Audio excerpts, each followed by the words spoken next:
What's up, everybody? Derek Anderson, the DA. And as you can see right there by that headline, once again, Hollywood is failing to read the room. They don't understand what the fandom wants when it comes to their popular franchises that they have all the control over, okay? Indiana Jones, just like Star Wars, just like Marvel and DC, these guys don't really understand what they have, why the fans like it in the first place, and what to do with it, okay? They don't know what to do with these things, so they just make whatever they want to make, and then they get mad at the fans when the shit don't work. I mean, that's pretty much what's happening here. And you can see it by this particular headline. James Mangold admits he's maligning Indiana Jones' character, says audiences will have to readjust and retool their brains for this guy. You see, right there, have to readjust and retool their brains. You know, Indiana Jones has a particular character that people enjoyed. They saw 3 films with them in the original trilogy, and people were pretty cool with that. There was no reason to try to readjust and retool their brains for it, okay? They saw Raiders of the Lost Ark, they said, oh man, I like this, okay? And then they went and saw Temple of Doom and Last Crusade with that exact same character in mind.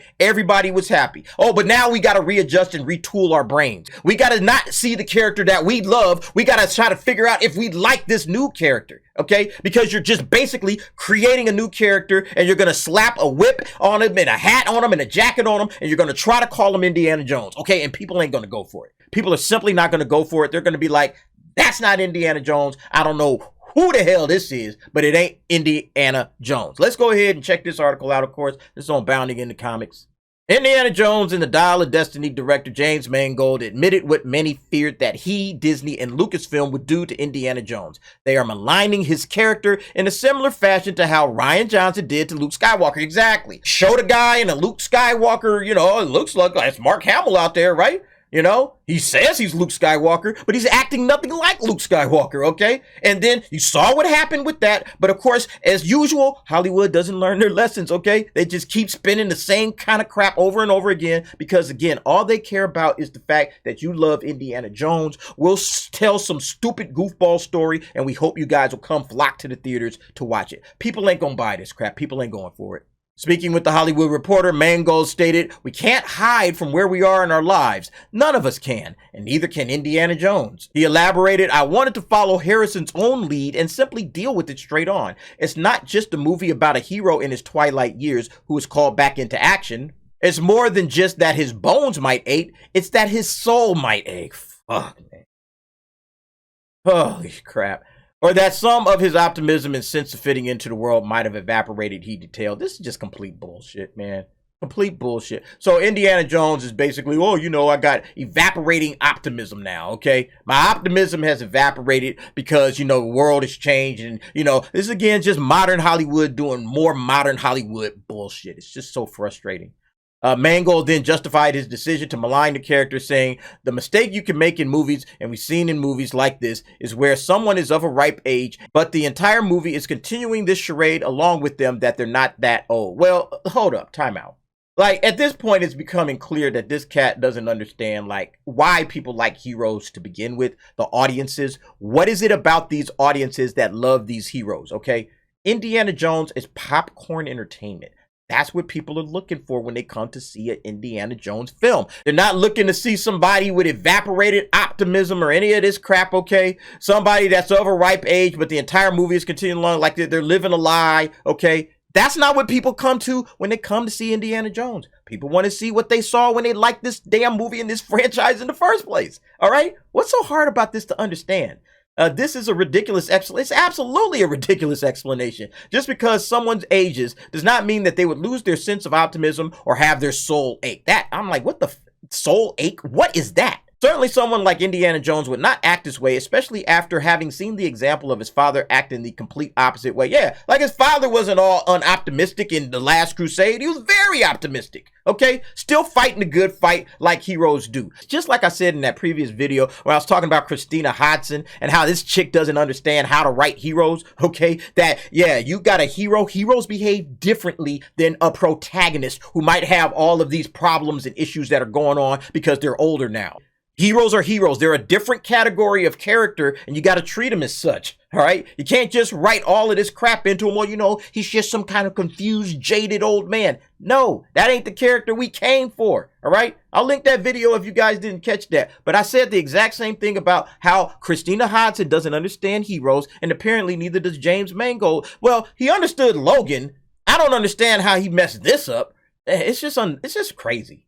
Mangold would further reveal he's moving away from the tried and true action-adventure formula that led to the success of the original Indiana Jones trilogy. He said the first 3 Indiana Jones movies took place in roughly the same period. They all easily fit with the serialized, theatrical, almost screwball action style of the movies that they were released in the period they're set in. Mangold then posited the challenge for director Steven Spielberg on Crystal Skull, and for me on this one is, how do you move forward into new decades where the world is no longer seen in such clear demarcations of black and white and good and evil, where the whole concept of raiding tombs and fighting over relics is looked at in a different way? See, that's the problem, okay? Again, they're just trying to create something that has nothing to do with Indiana Jones. They're going to slap Harrison Ford on, here's your hat, here's your whip, like, let's go out there and be Indiana Jones. Except he's not, okay? Yeah, Indiana Jones is absolutely a Tomb Raider. That's who he is. He absolutely fights over relics. That's what his whole character was. He was a grave-robbing relic hunter. And he was the guy, here's the thing, he was the guy that understood what these relics meant. He had the knowledge, he had the smarts, he had the courage, he had the convictions, okay, the charisma as well, to kind of stand between the bad guys who wanted all of these relics, all right, and the rest of the world, okay? He was the hero. That was his essential character, simple and to the point. There was no reason to try, you know, the world is no longer seen in such clear demarcations of black and white and good, and even the bullshit, man. All right, there's still that kind of stuff going on. It's not about changing the story, but allowing the character to experience how the world has changed around him. I mean, Mangold went on to push the idea that everything is gray now, and somehow in the past it was all black and white, which any historian worth his salt would point out is a complete and utter lie. Exactly. He told The Hollywood Reporter, and our perception of politics is more gray. Who's a villain? Who are we working with? Who are we fighting against? Proxy wars and all that is not as simple as the era around World War II. See, this is, again, modern Hollywood, okay? Modern Hollywood is so far up its own ass, they can't do anything right anymore. Like, this was the whole problem. This stuff right here, all right? This stuff right here was the whole problem with Crystal Skull, all right? They just went off script and tried to do something different, and it didn't work. You think they would have learned, but they didn't. What happens to a hero built for a black and white world where he finds himself in one that is gray? It is a problem that produces humor, produces contradictions, produces adjustments that this character is going to have to make. Once again, this is his character. He's trying to create a character right here, guys, okay? He's trying to create some character that's interesting to him, all right? But it's not Indiana Jones. It's not the character himself, all right? That's the thing. I don't know if he understands what Indiana Jones is to the people that enjoyed the original films, all right? But trying to rework him into something else ain't gonna work. I mean, if anything, like Indiana Jones that's in a world of quote-unquote gray, like he tries to say or whatever, would probably find himself even more convicted if you consider the shit he's been through. Like, in his latter years, an old man, like, they usually are very grounded and convicted in what they believe, all right? They're not like kind of floating around. I don't understand what's happening here. Nah, they like stand on their square. They're like, look, I've lived a lifetime of adventure, okay? I've been all over the world. I am firmly rooted in what I believe and why, all right? There's no way in the world this guy is still trying to, I don't know how to live in this world of gray. That's not happening with Indiana Jones. And not to mention the fact that he's a learned college professor, okay? This guy has been around the world and he understands all of this crap.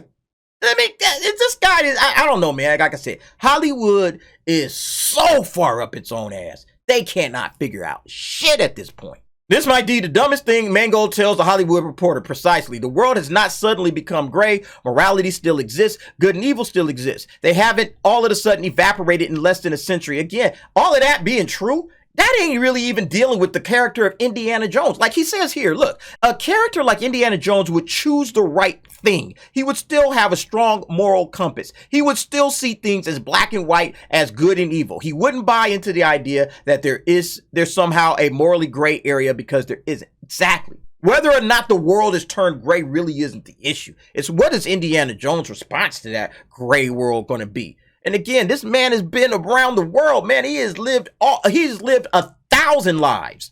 Okay? He understands the world probably better than anybody.